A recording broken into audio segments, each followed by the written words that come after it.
जिन्दगीमा साथीहरू जस्तो सुकै कुराहरू पुर्याइ लागे पनि पछि नहट्नुहोस्। हिम्मत लिएर अगाडि बढ्नुहोस्। अवश्य आफ्नो तपाईँले लक्ष्य के सोचेर बस्नु भएको छ त्यो पुरा हुन्छ। किनकि मान्छे भएर जन्मेपछि सुख दुःख त अब सुख आफ्नो ठाउँमा छ, दुःख त जीवनमा भइरहन्छ। सङ्घर्ष के हो भन्ने कुरा, जीवनमा कस्तो हुन्छ भन्ने कुरा भोग्नु नै राम्रो जस्तो लाग्छ। त्यसकारणले राइनी पर्यो।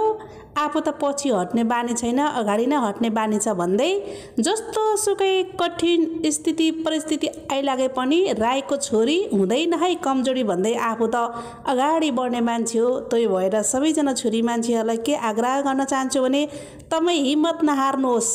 तपाईँ अवश्य एक दिन तपाईँले राम्रो काम गर्नुहोस्। लक्ष्यमा तपाईँले सोचेको भन्दा पनि अझ धेरै नै उन्नति प्रगति गर्नुहुनेछ। त्यही भएर स्ट्रङ भएर अगाडि बढ्नुहोस्। सबैजना लेडिजहरूलाई चाहिँ एकदमै नमस्ते अनि एकदम रिस्पेक्ट है।